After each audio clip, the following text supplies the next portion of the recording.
नमस्कार दोस्तों, एक बार फिर से आप सभी का बहुत बहुत स्वागत है रोशन साई स्टडी पॉइंट पे। और आज की इस वीडियो में हम समझने वाले हैं 12th क्लास पॉलिटिकल साइंस का चैप्टर नंबर 3 है, जिसका नाम है समकालीन दक्षिण एशिया। ठीक है जी।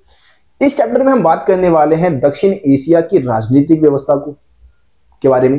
ठीक है, इस चैप्टर में हम बात करने वाले हैं कि आखिरकार इन देशों की समस्याएं क्या है, ये देश किस तरीके से एकजुट होकर अपने विकास की रणनीतियां बना सकते हैं, आपस में इन सभी देशों के बीच में कैसे संबंध है, इन सारी चीजों के बारे में हम इस चैप्टर में बात करने वाले हैं। तो सबसे पहले आपके मन में सवाल उठता होगा कि आखिर ये दक्षिण एशिया है क्या, दक्षिण एशिया से हम क्या समझते हैं, दक्षिण एशिया शब्द का मतलब क्या है। तो इसके लिए आपको मैप में चलना होगा, वर्ल्ड के मैप में हम चलेंगे, विश्व के मानचित्र के माध्यम से हम समझेंगे कि आखिरकार ये दक्षिण एशिया है क्या। चैप्टर में आगे बढ़ने से पहले आप सभी को मैं हर बार बताता हूं, हर वीडियो में ये रिक्वेस्ट करता हूं कि अपने साथ एनसीईआरटी बुक को रखिए, अपने साथ नोटबुक भी रखिए और हर एक चीज को नोट डाउन करते हुए चलिए। जो भी चीजें मैं समझाता हूं नोट डाउन करते हुए चलो, ताकि आगे तुम्हें ना किसी से नोट्स के लिए भीख ना मांगना पड़े कि भाई तू दे दे तो तू दे दे तो तू दे दे, ऐसा कुछ ना करना पड़े। साथ ही साथ नोट्स बनाते चलो, एकदम फाड़ू जबरदस्त पीपीटी के माध्यम से आपको चीजें समझा रहा हूं, है ना। इस पीपीटी में जो भी चीजें ऐड कर रखा है सब कुछ एनसीईआरटी के अकॉर्डिंग है। तो अगर इस पीपीटी में जो भी चीजें मैं समझाता हूं उसको साथ ही साथ आप नोट डाउन करते हुए चलते हो, तो आगे जब आप रिवीजन करने जाओगे ना भाई, कहीं भी आपको भटकने की जरूरत नहीं होगी, सीधा अपने नोट्स उठाओगे और रिवीजन कर डालोगे। समझ रहे हो? तो नोटबुक अपने साथ रखो और चीजों को नोट डाउन करते हुए चलो। चलिए, सबसे पहले हम लोग चलेंगे अपने विश्व के मानचित्र में और मानचित्र के माध्यम से हम तहलका मचाएंगे। सबसे पहले देखो जी, तो ये विश्व का मानचित्र भाई ओपन हो गया है। कुल मिला के 7 महाद्वीप है आपके इस मानचित्र में, है ना। हमें तो भाई एशिया महाद्वीप से मतलब है। अगर आप एशिया महाद्वीप की अगर बात करोगे तो कौन सा भाग हमारा एशिया महाद्वीप में? देखो जी, ये जो आपको दिख रहा है ना, ये देखो जी, ये हमारा एशिया महाद्वीप है।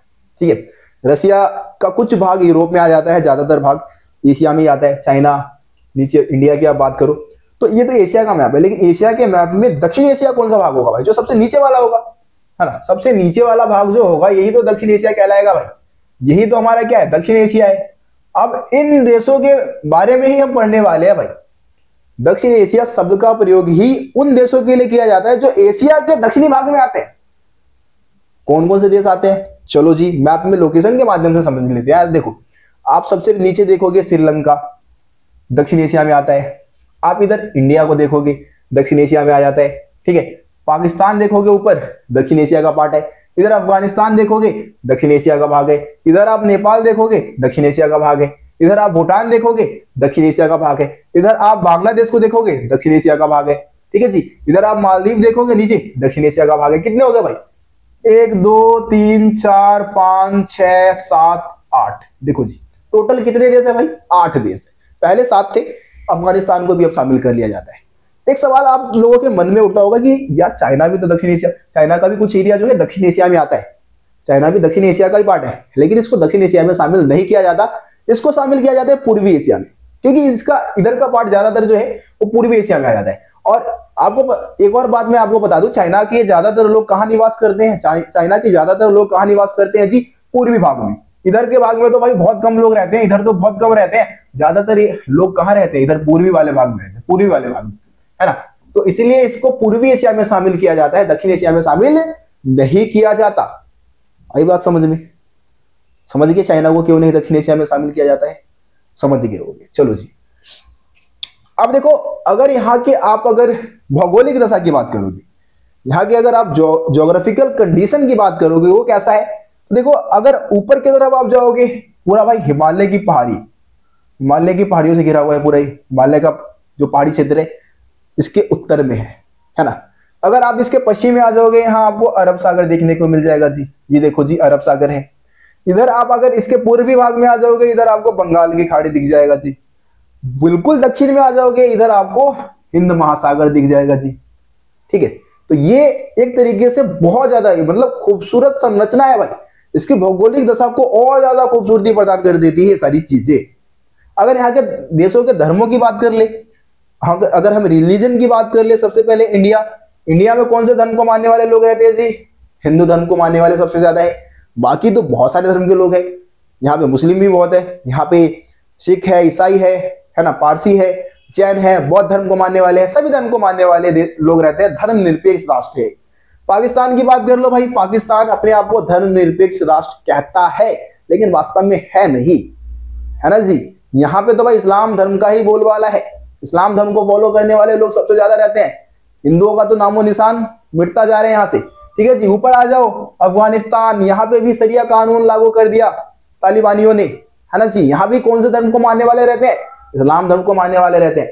इधर आ जाओ नेपाल, नेपाल तो भैया स्टार्टिंग से ही हिंदू राष्ट्र रहा है, अपने आप को हिंदू राष्ट्र घोषित कर रखा है इसने, तो हिंदू धर्म को मानने वाले सबसे ज्यादा रहते हैं। भूटान, भूटान में भाई अलग अलग धर्म को फॉलो करने वाले रहते हैं, हिंदू भी है, बौद्ध धर्म को मानने वाले भी बहुत सारे हैं यहाँ पे, ठीक है जी। इधर आ जाओ बांग्लादेश में, बांग्लादेश की हालत भी सेम पाकिस्तान जैसी है, इस्लाम धर्म को फॉलो करने वाले बहुत है, लेकिन हिंदू धर्म को फॉलो करने वाले पहले थे, धीरे धीरे यहां से भी गायब होते जा रहे हैं जी, ठीक है जी। आगे आ जाओ, इधर आ जाए हम श्रीलंका में, श्रीलंका की बात करें, श्रीलंका में भाई बौद्ध धर्म को फॉलो करने वाले काफी है, ठीक है, साथ ही साथ इस्लाम धर्म को फॉलो करने वाले भी बहुत है, ठीक है, हिंदू धर्म को फॉलो करने वाले भी है वहां पे, ऐसी बात नहीं है।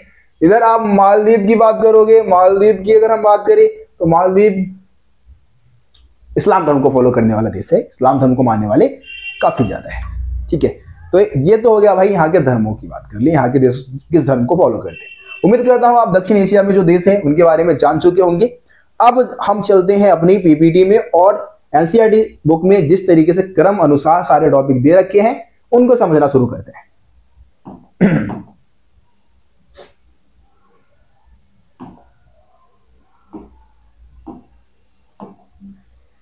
हाँ जी, हमारा पीपीटी ओपन हो गया, आजा भाई खुल जा। चलो जी, पहला टॉपिक आ गया हमारा, अब आएगा मजा भाई, असली मजा तो अब आएगा। आजा भाई इधर, इसको यहां रख देते हैं, यहां खाली जगह है ना, ले लेते हैं रेड, इसको थोड़ा कर देते हैं पतला, अब समझाने में मजा आएगा। देखो जी, पहला टॉपिक क्या है, सबसे पहला टॉपिक क्या है आप सभी के सामने, क्या है दक्षिण एशिया। दक्षिण एशिया से आप क्या समझते हैं? तो स्टार्टिंग में ही मैंने आप लोगों को समझा दिया है ना जी, दक्षिण एशिया आखिर है क्या। तो देखिए, भारत, पाकिस्तान, बांग्लादेश, भूटान, मालदीव, नेपाल, श्रीलंका, इन देशों को इंगित करने के लिए, इन देशों को दर्शाने के लिए, साथ ही साथ अफगानिस्तान को भी शामिल कर लो, इन देशों को इंगित करने के लिए कौन से शब्द का इस्तेमाल किया जाता है भाई? दक्षिण एशिया शब्द का इस्तेमाल किया जाता है। तो बस दक्षिण एशिया मतलब इन देशों का नाम ही बताना है। यही देश क्या बनाते हैं भाई? दक्षिण एशिया बनाते हैं। यही सारे देश मिलके किसको बनाते हैं? दक्षिण एशिया को बनाते हैं। और आप सभी को मैं और बात बता देना चाहूंगा, इन देशों ने एक संगठन भी बना रखा है, उस संगठन का नाम क्या है जी? सार्क। दक्षिण एशियाई राष्ट्रों का संगठन है जिसको हम बोलते हैं सार्क, ठीक है। इसमें सारे दक्षिण एशिया के देश शामिल है ना, 8 के 8 देश शामिल है, एक 7 देश शामिल है। तो दक्षिण एशिया विश्व का एक महत्वपूर्ण क्षेत्र है। अगर यहाँ की हम भौगोलिक दशा की बात करें, जो कि मैं पहले ही बता चुका हूं, उत्तर की विशाल हिमालय पर्वतीय श्रृंखला है यहाँ पे। दक्षिणी भाग की बात करें तो हिंद महासागर है ना जी। पश्चिमी भाग की बात करें तो अरब सागर है जी। पूर्वी भाग में जाओगे तो बंगाल की खाड़ी है जी। ये सारी चीजें मैंने आपको मैप में भी अभी दिखा दिया था, ठीक है। ये भौगोलिक दशा को दर्शाता है। चलिए जी आगे बढ़ते हैं। यहाँ पे मैप में जो भी चीजें है, ये तो मैप में मैंने आप लोगों को दिखाई दी है। इस मैप की हमें वैसे खास जरूरत है नहीं, पर इस मैप में जूम करके लोकेशन दे रखा है, ज्यादा नजदीक से लोकेशन बता रखा है, तो भाई एक बार आप इस मैप को जरूर देख ले। चलिए जी आगे बढ़ते हैं। देखो, चीन को दक्षिण एशिया का हिस्सा नहीं माना जाता, दक्षिण एशिया में इसको शामिल नहीं किया जाता है। क्यों नहीं शामिल किया जाता? पहले ही बता चुका हूं। दक्षिण एशिया के विभिन्न देशों में एक जैसी राजनीतिक प्रणाली नहीं है। यहाँ के देशों की राजनीतिक प्रणाली जो है वो अलग अलग है। कई देशों में सेना का शासन है, कई देशों में लोकतांत्रिक व्यवस्था है, कई देशों में राजतंत्र है ना। तो अलग अलग राजनीति प्रणाली यहाँ पे पाई जाती है। जैसे कि अगर आप भारत और श्रीलंका की बात कर लो, स्टार्टिंग से ये दोनों ही देश क्या रहे? लोकतंत्र को अपनाए इन्होंने, लोकतांत्रिक देश रहे स्टार्टिंग से अभी तक, ठीक है। 2022 में यहाँ पे मतलब कुछ समस्या आ गई श्रीलंका की। अगर हम बात करें तो वहां के जो राष्ट्रपति थे राजपक्षे, उन्होंने वहां पे आपातकाल की घोषणा भी की थी, क्योंकि वहां पे आर्थिक मंदी आ गई थी, आर्थिक स्थिति वहां की बहुत खराब हो चुकी थी। इस वजह से वहां पे आपातकाल की घोषणा की गई थी, इमरजेंसी लगाया गया था, है ना। पाकिस्तान की बात कर लो और बांग्लादेश की बात कर लो। देखो भाई, पाकिस्तान और बांग्लादेश दोनों ही देशों में की बात अगर हम करें तो दोनों ही देशों में कई बार सेना का शासन रहा है, कई बार लोकतांत्रिक शासन व्यवस्था को अपनाया इन्होंने।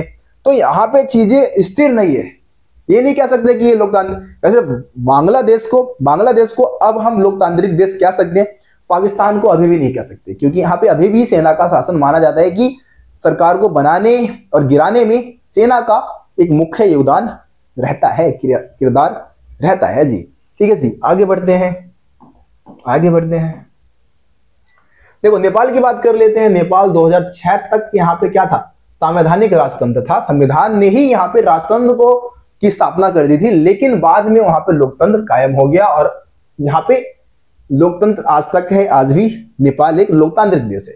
भूटान की बात करो, 2008 में यहाँ पे संवैधानिक राजतंत्र बना, मतलब यहाँ पे लोकतंत्र नहीं है भाई, भूटान में लोकतंत्र नहीं है, यहाँ पे क्या है, संवैधानिक राजतंत्र है। ठीक है जी, संविधान में ही राजा के शासन को महत्व दिया गया। मालदीव की बात कर लेते हैं। मालदीव देखिए 1968 तक सल्तनत था। सल्तनत का मतलब क्या है जी, सल्तनत का मतलब है सुल्तान का शासन होता था। यहाँ पे सुल्तान होते थे, उनका शासन होता था। लेकिन अब ये भी लोकतंत्र बन चुका है, यहाँ भी लोकतंत्र की स्थापना हो चुकी है। ठीक है, तो दक्षिण एशिया के लोग लोकतंत्र को अच्छा मानते हैं।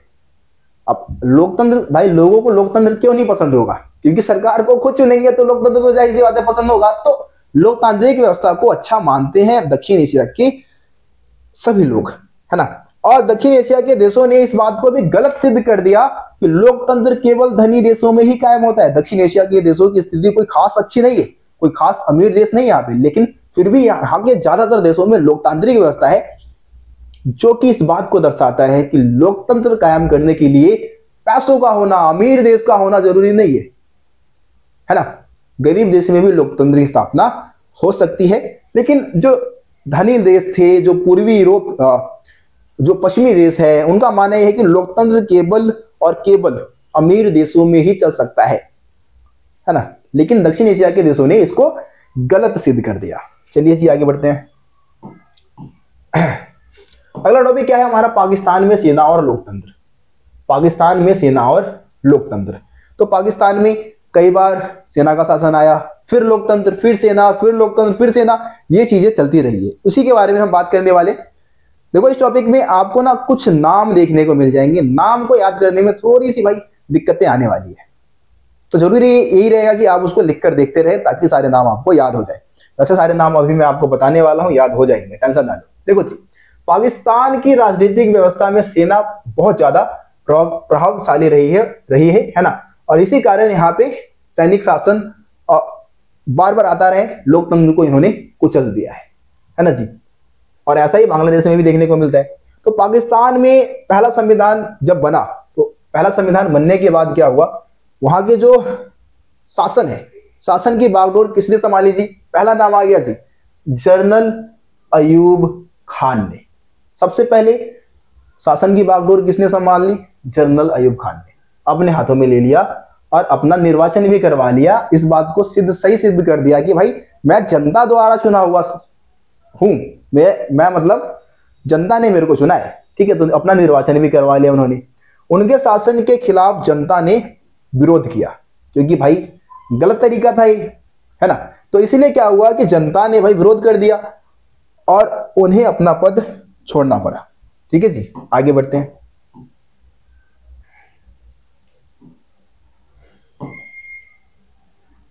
इससे क्या हुआ, सैनिक शासन का रास्ता फिर से साफ हो गया और जनरल याहिया खान, अब देखो दूसरा नाम क्या आ गया जी, जनरल याहिया खान ने फिर से शासन को अपने बागडोर में ले लिया। शासन को अब किसके हाथों में, मतलब जो शासन व्यवस्था थी किसके हाथों में आ गया, जनरल याहिया खान के हाथों में, है ना।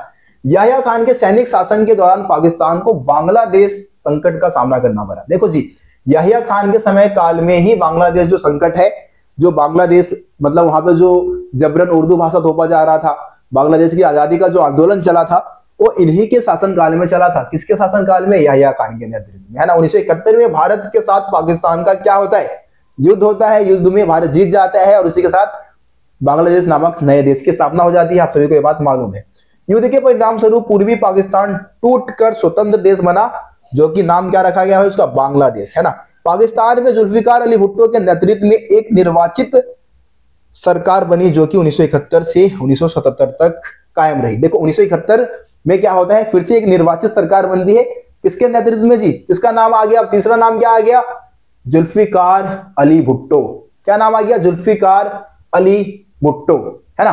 तो इनके नेतृत्व में क्या है, एक निर्वाचित सरकार बनती है, मतलब लोकतंत्र की स्थापना हो जाती है जी। यहाँ पे सेना का शासन नहीं बल्कि लोकतंत्र की स्थापना आप देख सकते हैं यहाँ पे हो जाता है। फिर 1977 की बात कर ले, 1977 में जो जनरल जियाउल हक है, जनरल जियाउल हक ने क्या किया, सरकार को फिर से गिरा दिया, यानी कि जनरल है, सेना के जनरल है, तो जाहिर सी बात है कि फिर से सेना का शासन आ जाएगा, यानी कि सरकार को, लोकतांत्रिक सरकार को गिरा दिया गया। 1982 की बात करें तो 1982 में जनरल जियाउल हक को लोकतंत्र समर्थक आंदोलन का सामना करना पड़ा, यानी कि 1982 में क्या हुआ, फिर से लोकतांत्रिक समर्थन जो आंदोलन है वहां पे उभर के सामने आते हैं। 1988 में क्या होता है जी, बेनजीर भुट्टो, जो बेनजीर भुट्टो है उनके नेतृत्व में फिर से लोकतांत्रिक सरकार की स्थापना की जाती है। चौथा नाम आ गया बेनजीर भुट्टो, है ना। इसके बाद की राजनीति, बेनजीर भुट्टो की पाकिस्तानी पीपुल्स पार्टी जो है, इनकी जो पार्टी थी उसका नाम क्या था भाई, बेनजीर भुट्टो की पार्टी का नाम क्या था, पाकिस्तान पीपुल्स पार्टी, है ना। और मुस्लिम लीग के आपसी होड़ के इर्द गिर्द घूमती है। इसके बाद क्या होता है, 1988 के बाद इन दोनों ही पार्टियों के बीच में सत्ता पाने को लेकर काफी ज्यादा संघर्ष देखने को मिलता है। फिर निर्वाचित लोकतंत्र की यह अवस्था 1999 तक कायम रही। 1999 तक यहाँ पे लोकतंत्र स्थापित रहा, ठीक है जी। अब देखो फिर से कुछ परिवर्तन होगा यहाँ पे। 1999 में क्या हुआ, सेना ने दखल दी और जनरल परवेज मुशर्रफ ने क्या किया, प्रधानमंत्री नवाज शरीफ को हटा दिया, है ना। जो परवेज मुशर्रफ जी थे उन्होंने क्या किया, किसको सत्ता से हटाया, नवाज शरीफ को सत्ता से हटा दिया। कब, 1999 में, है ना। फिर 2001 में परवेज मुशर्रफ का निर्वाचन राष्ट्रपति के रूप में हो गया, अपने आप को क्या नियुक्त कर दिया जी, राष्ट्रपति, लो जी। फिर 2008 में देखते हैं कि पाकिस्तान में लोकतंत्र तरीके से चुने गए नेता का शासन कायम हुआ। कब, 2008 में, है ना। 2013 की अगर बात करें तो नवाज शरीफ के नेतृत्व में फिर से लोकतांत्रिक सरकार की स्थापना की गई। ये सारे लोकतांत्रिक सरकार की स्थापना तो की जाती थी, लेकिन इनके ऊपर किसका आशीर्वाद होता था, सेना का आशीर्वाद होता था, समझ रहे हो। तो आपके नवाज शरीफ जी हो गए, नवाज शरीफ के बाद भी एक आध पॉइंट दे रखा है। देखो 2017 में क्या होता है, नवाज शरीफ को वित्तीय भ्रष्टाचार के मामले में, जो उन्होंने घोटाले वगैरह किए उसके मामले में पाकिस्तान के सर्वोच्च न्यायालय ने क्या किया, दोषी ठहराया और उनको पद से हटना पड़ा। 10 साल की उनको सजा दे दी गई। किसको, नवाज शरीफ जी को सजा दी गई, है ना। जुलाई 2018 में पाकिस्तान में हुए आम चुनाव में इमरान खान ने बाजी मार ली भाई। इमरान खान के नेतृत्व में फिर से लोकतांत्रिक सरकार वहां पे कायम हो गई, है ना। और इस तरीके से 11 अप्रैल 2022 की बात करें तो फिर से जो हमारे इमरान खान, आपको पता है बहुत ही फेमस क्रिकेटर भी है और क्रिकेटर से बन गए पाकिस्तान के प्रधानमंत्री, ठीक है। वैसे काफी ज्यादा प्यार उनको मिला जब वो प्रधानमंत्री थे। तो जो शहबाज शरीफ थे, जो शहबाज शरीफ जो कि नवाज शरीफ के भाई है ना, 11 अप्रैल 2022 को क्या हुआ, इन्होंने 23वें प्रधानमंत्री के रूप में कार्यभार को संभाला। अब देखो इमरान खान या फिर और दूसरे प्रधानमंत्री, किसी भी प्रधानमंत्री का जो कार्यकाल है ना 4 साल से ज्यादा नहीं रहा वहां पे।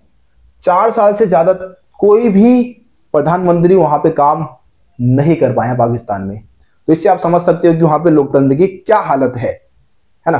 तो ये सारे पॉइंट्स आपको इसमें लिखने थे। कुछ नाम थे जो कि थोड़े टफ है, आप लोगों को भाई नाम याद करना पड़ेगा।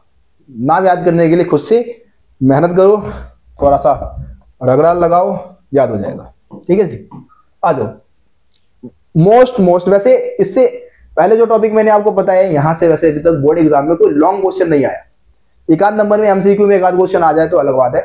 लॉन्ग क्वेश्चन नहीं पूछा गया है तो एग्जाम के लिहाज से ज्यादा इंपॉर्टेंट नहीं है।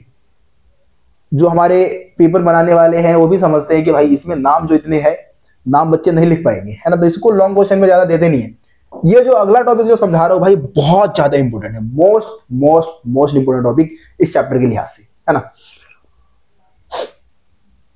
टॉपिक क्या है हमारा, पाकिस्तान में लोकतंत्र की स्थायी ना रह पाने के कारण, कि आखिरकार पाकिस्तान में लोकतंत्र स्थायी रूप से क्यों नहीं चल पा रहा, क्यों नहीं टिक पा रहा है।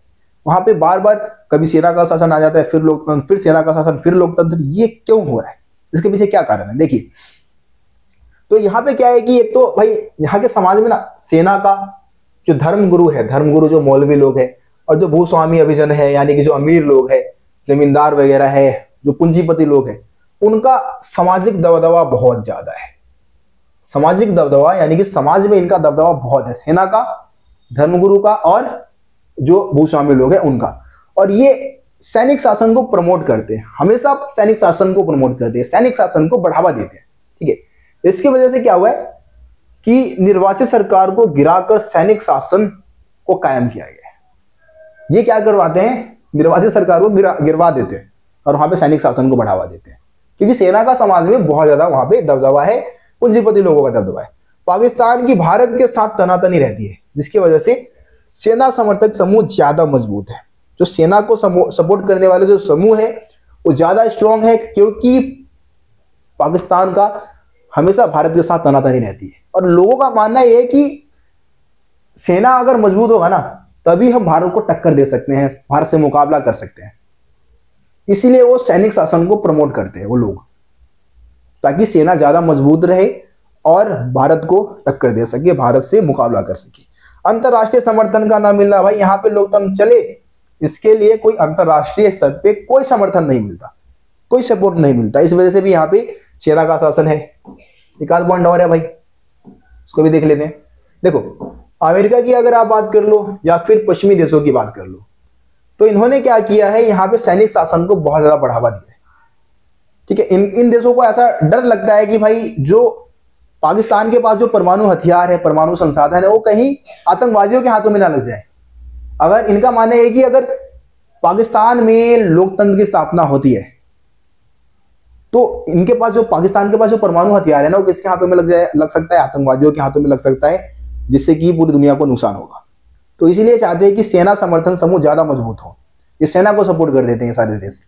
ठीक है, जिससे कि वहां के जो परमाणु हथियार वगैरह है वो सुरक्षित रहे, गलत हाथों में ना जाए। ऐसा मतलब आपके बुक में भी, एनसीईआरटी बुक में भी ये सारी चीजें लिखी हुई है। यहाँ पे तो हमने शॉर्ट में पॉइंट लिखा है भाई, एनसीईआरटी बुक में भी ऐसी बातें लिखी हुई है जो मैंने आपको बताई है। चलिए जी, अब अगला टॉपिक आता है कि पाकिस्तान में लोकतंत्र का जज्बा मजबूती से कायम रहने के क्या कारण है। पाकिस्तान में लोकतंत्र फिर भी मजबूत है, क्योंकि वहां पे कई बार लोकतांत्रिक सरकार की स्थापना हुई है ना। तो इसके पीछे क्या कारण है, वहां पे लोकतंत्र क्यों कायम हुआ? तो सबसे पहला कारण तो यह है कि भाई पाकिस्तान में एक स्वतंत्र मीडिया है, स्वतंत्र और साहसी मीडिया मौजूद है ना, जो कि लोकतंत्र को बढ़ावा देती है, लोकतंत्र की स्थापना में योगदान दे रही है ना।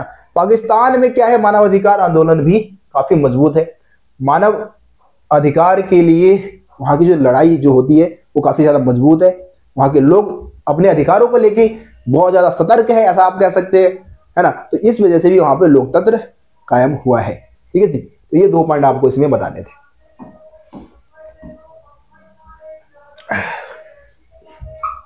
देखो, अगला टॉपिक हमारा है बांग्लादेश में लोकतंत्र। बांग्लादेश में लोकतंत्र, ठीक है, इस टॉपिक को हमें यहां पे समझना है कि भाई बांग्लादेश में किस तरीके से लोकतंत्र की स्थापना हुई और किस तरीके से बांग्लादेश नामक नए देश की स्थापना हुई। ठीक है, तो देखो, जब इंडिया और पाकिस्तान, जैसे आप अगर 2 देशों की बात करेंगे, मैं छोटा सा यहाँ पे मैप बना देता हूं ताकि आपको चीजों को मैं ज्यादा आसानी से समझा पाऊं। छोटा सा मैप बनाऊंगा मैं।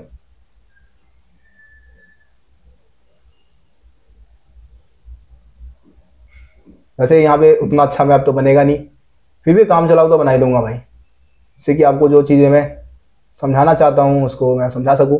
देखो, जैसे कि आप अगर इंडिया के मैप को देखेंगे तो ये पाकिस्तान का भाग है, इस समय का पाकिस्तान। इधर आपको बांग्लादेश देखने को मिल जाएगा। अभी का जो बांग्लादेश है ये नीचे की तरफ है। ठीक है, ये हमारा बांग्लादेश है। लेकिन मैं आपको बता देना चाहूंगा कि जब भारत पाकिस्तान का विभाजन हुआ था तो पाकिस्तान 2 भागों में बना था। एक पाकिस्तान नहीं था, 2 पाकिस्तान था।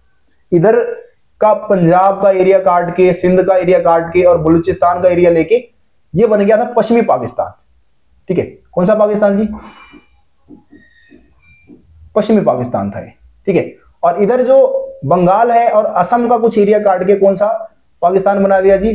पूर्वी पाकिस्तान बना दिया। पाकिस्तान 2 भागों में बना था।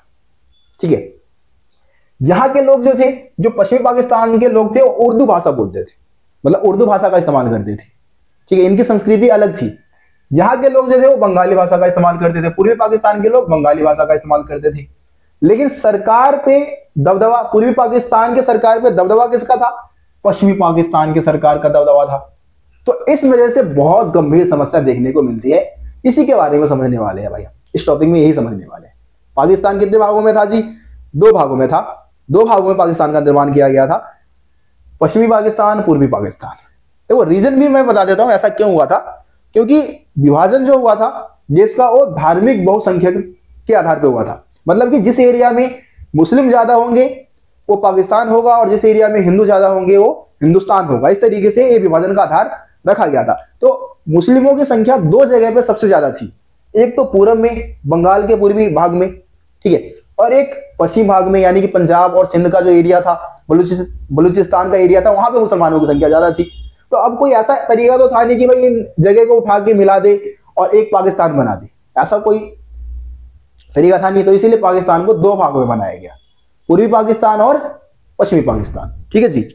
चलिए अब देखिए पूर्वी पाकिस्तान किस तरीके से बांग्लादेश बनेगा, ये पूर्वी पाकिस्तान किस तरीके से बांग्लादेश के रूप में बदल जाएगा, उसी के बारे में आगे हम बात करने वाले हैं इस टॉपिक में। चलिए स्टार्ट करते हैं। देखो जी, 1947 से लेकर 1971 तक बांग्लादेश पाकिस्तान का अंग था, पाकिस्तान का ही पार्ट था। 1947 से 71 तक इसमें पूर्वी पाकिस्तान के नाम से जानते थे हम। बांग्लादेश को किस नाम से जानते थे इस समय काल तक? पूर्वी पाकिस्तान के नाम से। अंग्रेजी राज के समय के बंगाल और असम के विभाजित हिस्से से पूर्वी पाकिस्तान का क्षेत्र बना था। कौन से एरिया को निकाल के बनाया गया था भाई? बंगाल का कुछ एरिया जो पूर्वी भाग का बंगाल था, पूर्वी बंगाल, और असम के कुछ क्षेत्र को लेके ये जो पूर्वी पाकिस्तान है उसका निर्माण किया गया था। इस क्षेत्र के लोग पश्चिमी पाकिस्तान के दबदबे और अपने ऊपर उर्दू भाषा लादने के खिलाफ थे, है ना। जो पश्चिमी पाकिस्तान की जो सरकार थी उसका दबदबा था किसके ऊपर भाई? पूर्वी पाकिस्तान के ऊपर। और यहाँ के लोगों के ऊपर, जो पूर्वी पाकिस्तान के जो लोग थे जो बंगाली भाषा को बोलते थे, उनके ऊपर कौन सी भाषा थोपी जा रही थी? उर्दू भाषा। इस वजह से यहाँ के लोग नाराज थे सरकार से। ये देखो बांग्लादेश का मैप दे रखा है यहाँ। देखो इस क्षेत्र के लोगों ने बंगाली संस्कृति और भाषा के साथ किए जा रहे दुर्व्यवहार के खिलाफ विद्रोह करना शुरू कर दिया, विरोध करना शुरू कर दिया।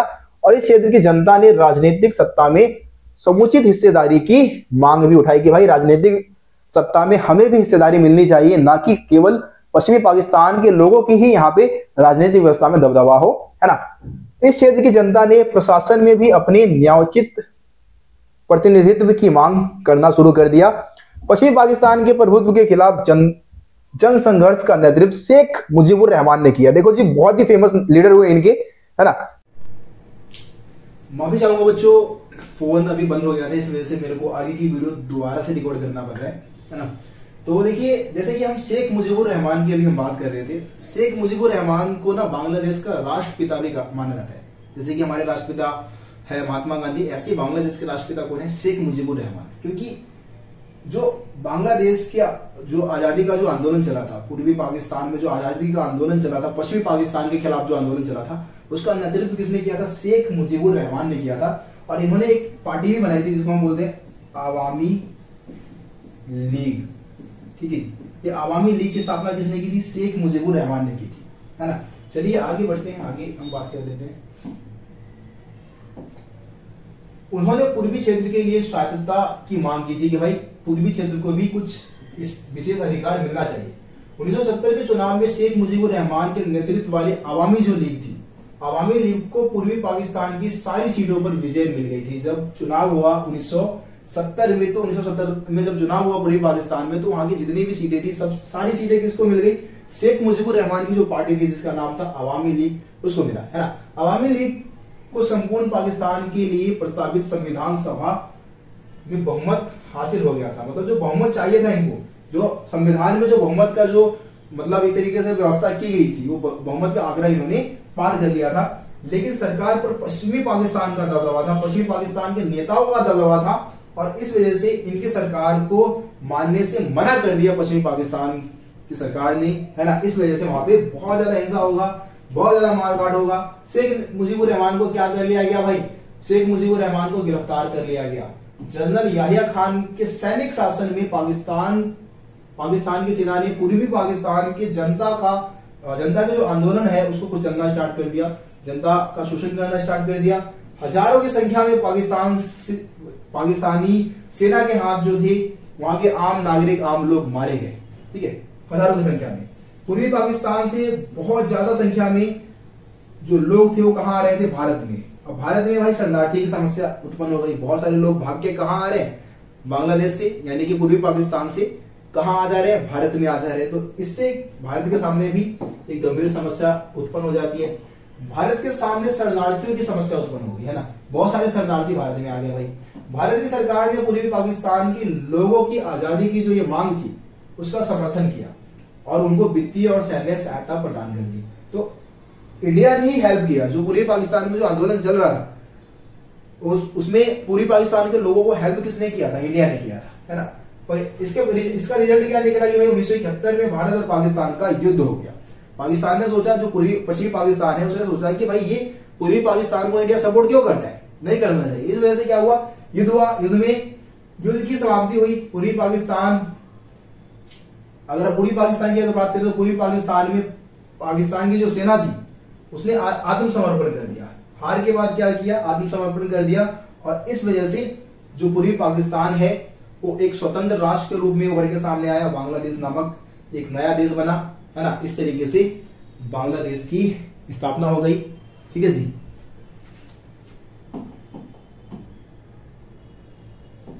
देखो, बांग्लादेश की स्थापना के बाद की कहानी को हम समझते हैं। बांग्लादेश ने अपने संविधान को बनाकर उसमें अपने आप को एक धर्मनिरपेक्ष और लोकतांत्रिक तथा समाजवादी देश घोषित किया। उसने 1975 में शेख मुजीबुर रहमान ने संविधान में संशोधन कर दिया, संशोधन कराया और संसदीय प्रणाली की जगह अधिशात्मक शासन प्रणाली को मान्यता दे दिया उन्होंने, है ना। शेख मुजीब ने अपनी पार्टी अवामी लीग को छोड़कर अन्य सभी पार्टियों को समाप्त कर दिया। तो यहाँ पे भी क्या होने लगा भाई? यहाँ पे भी कोई एक व्यक्ति है, शेख मुजीबुर रहमान जो थे, उन्होंने सोचा कि भाई सारे सत्ता को, सारे पावर को मैं अपने हाथों में ले लूं। इसलिए उन्होंने संविधान में संशोधन करवा दिया, अधिशात्मक शासन प्रणाली को अपना लिया, सभी पार्टियों को समाप्त करके सिर्फ अवामी लीग को ही प्रमोट किया, अवामी लीग को आगे बढ़ाया। तनाव और संघर्ष की स्थिति पैदा हो गई। इस वजह से क्या हुआ वहां पे भाई? बहुत ज्यादा तनाव, संघर्ष की स्थिति देखने को मिलता है ना। 1975 के अगस्त में क्या होता है? शेख मुजीबुर रहमान सेना के हाथों मारे जाते हैं और 1989 में जियाउर रहमान, जो जियाउर रहमान थी, उन्होंने बांग्लादेश में नेशनल पार्टी बनाई। ठीक है जी। जियाउर रहमान ने क्या बनाई? कौन सी पार्टी बनाई? बांग्लादेश नेशनल पार्टी बनाई। जियाउर रहमान की हत्या हो गई। ठीक है। लेफ्टिनेंट जनरल HM इरशाद के नेतृत्व में बांग्लादेश में एक और सैनिक शासन की स्थापना हुई। ठीक है। किसके नेतृत्व में भाई? HM इरशाद के नेतृत्व में बांग्लादेश में एक सैनिक शासन की स्थापना हुई। यहाँ पे फिर से जनता जल्दी ही लोकतंत्र के समर्थन में उठ खड़ी हुई। जब वहां पे सेना का शासन आया तो लोग जो थे वो चाहते थे कि फिर से लोकतंत्र की स्थापना हो, है ना। इस वजह से वहां पे फिर से संघर्ष होना शुरू होता है और जनरल इरशाद 5 साल के लिए राष्ट्रपति निर्वाचित हुए। ठीक है। जनता के विरोध के कारण लेफ्टिनेंट जनरल इरशाद को राष्ट्रपति का पद 1990 में छोड़ना पड़ा। 1991 में वहां पे फिर से चुनाव हुआ और चुनाव के बाद से लगभग 1991 से आप देखेंगे कि 1991 से यहाँ पे क्या है? बांग्लादेश में बहुदलीय चुनाव प्रणाली है, बहुदलीय व्यवस्था है और लोकतंत्र वहां पे कायम हो चुका है, चीजें सही चल रही है वहां पे। उसके बाद 1991 के बाद से वहां पे कभी भी सेना का शासन लगभग देखने को नहीं मिलता, सेना का शासन वहां पे कायम नहीं हुआ है। ठीक है जी। तो ये पार्ट 1 की वीडियो है। उम्मीद करता हूं जो भी चीजें आपको समझाया है समझ में आ गया होगा।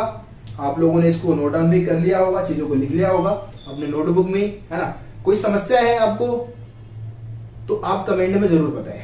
किसी भी प्रकार की कोई समस्या है कमेंट में आप लिख सकते हैं। वीडियो को शेयर करें, लाइक करें, चैनल को सब्सक्राइब नहीं किया तो सब्सक्राइब जरूर कर लेना भाई, ताकि आगे जितनी भी मैं वीडियो डालता हूं आप तक पहुंच सके आसानी से। ठीक है। तो बस आज की इस वीडियो को यहीं पे समाप्त करते हैं।